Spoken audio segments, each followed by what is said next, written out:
സഹിൻ, ഇപ്പോൾ നമ്മൾ ഈ പ്രിൻസിപ്പലിനോട് ചോദിച്ചാൽ അദ്ദേഹം ഒരു പക്ഷേ ഇപ്പോൾ ഈ നിലവിലെ സാഹചര്യത്തിൽ അദ്ദേഹത്തിന് പ്രതികരിക്കാനുള്ള ബുദ്ധിമുട്ട് കൊണ്ടായിരിക്കാം അദ്ദേഹം പ്രതികരിക്കുന്നില്ല. പക്ഷേ അപ്പോഴും ഈ പൂർവ്വ വിദ്യാർത്ഥികൾ, നമ്മൾ ഈ സാധാരണ ഈ കേസുകളൊക്കെ വരുമ്പോൾ, പ്രത്യേകിച്ച് ഈ കഞ്ചാവുമായി ബന്ധപ്പെട്ട കേസുകളൊക്കെ വരുമ്പോൾ അതിൻ്റെ അന്വേഷണം പുരോഗമിക്കുന്ന സമയത്ത് അതൊക്കെ കാരിയേഴ്സിൽ മാത്രം ഒതുങ്ങുന്നതാണ് നമ്മൾ കാണുന്നത്.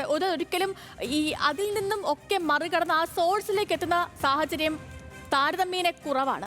ഇപ്പോൾ ഈ കൂടുതൽ കണ്ണികൾ ഇതിൽ പെടാനുള്ള സാധ്യതയുണ്ട്. ഇപ്പോൾ ഒരു പൂർവ്വ വിദ്യാർത്ഥി ആയിട്ടുണ്ട്, പക്ഷേ ഒരാളല്ല. അവിടെ നിന്നും പിടികൂടിയ സാധനങ്ങൾ, ഈ കഞ്ചാവ് തൂക്കാനുള്ള ഡിജിറ്റൽ ത്രാസ്, അതുപോലെ തന്നെ ഇത് ക്രഷ് ചെയ്യാനുള്ള സാധനങ്ങൾ, അത് വലിക്കാനുള്ള സാധനങ്ങൾ തുടങ്ങിയതൊക്കെ ആ ഹോസ്റ്റലിൽ നിന്നും പിടികൂടിയിട്ടുണ്ട്. അപ്പോൾ ഒരാളല്ല, ഒന്നിലധികം പേർക്ക് ഇതിൽ പങ്കുണ്ട് എന്ന് തന്നെയാണ് ആ കാഴ്ചകളിൽ നിന്ന് നമുക്ക് വ്യക്തമാകുന്നത്. അപ്പോൾ കൂടുതൽ കണ്ണികൾ പിടിയിലാകാനുള്ള സാധ്യത എത്രത്തോളമാണ് സഹിൻ? സ്വാഭാവികമായിട്ടും കൂടുതൽ പേർ പിടിയിലാകും സേതു. കാരണം സേതു നേരത്തെ സൂചിപ്പിച്ചതുപോലെ തന്നെ ഈ കഞ്ചാവ് വലിക്കുന്നതിന് വേണ്ടിയുള്ള ഉപകരണങ്ങൾ അത് ഈ കുട്ടികൾ തന്നെ തയ്യാറാക്കിയെടുത്തത് പ്ലാസ്റ്റിക്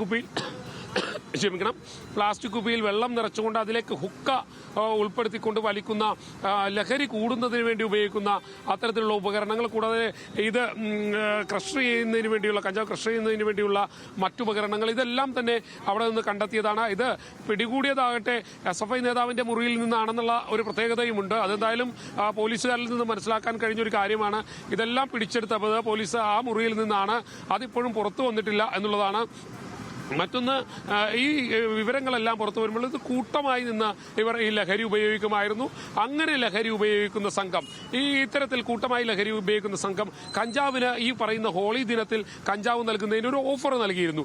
ആ ഓഫർ ഇങ്ങനെയാണ്: 500 രൂപയുടെ കഞ്ചാവ് വാങ്ങുന്നവർ മുൻകൂർ പണം നൽകി കഴിഞ്ഞാൽ അതിന് 300 രൂപ കൊടുത്താൽ മതി, 500 രൂപയുടെ പാക്കറ്റ് അവർക്ക് ലഭിക്കും. അത്തരത്തിലുള്ള ഓഫറൊക്കെ ഇവിടെ നൽകിയിരുന്നു എന്നുള്ളതാണ്. ഏറെ സങ്കടകരമായ ഒരു കാര്യമാണ്. എങ്കിലും നമ്മളെ അത്ഭുതപ്പെടുത്തുന്ന ഒരു കാര്യം കൂടിയാണിത്. ഈ കഞ്ചാവിന് വരെ ഓഫർ നൽകി വിദ്യാർത്ഥികൾ വിൽപ്പന നടത്തുന്ന ഒരു സമയം, അല്ലെങ്കിൽ അത്തരത്തിലുള്ള ഒരു അവസ്ഥയിലേക്ക് കാര്യങ്ങൾ പോയി. കൂട്ടമായി നിന്ന് കഞ്ചാവ് ഉപയോഗിക്കുന്നു.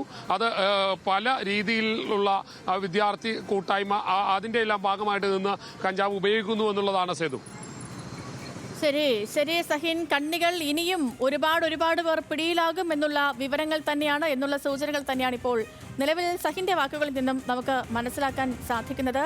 ഒരാളല്ല, ഇതിൽ ഒന്നിലധികം പേരുണ്ടാകുമെന്ന് തന്നെയാണ് നമുക്ക് നിലവിലെ കാര്യങ്ങളിൽ നിന്ന് അനുമാനിക്കാൻ കഴിയുന്നതും. ശരി സഹിൻ, സഹിനിലേക്ക് വീണ്ടും മടങ്ങിയെത്താം.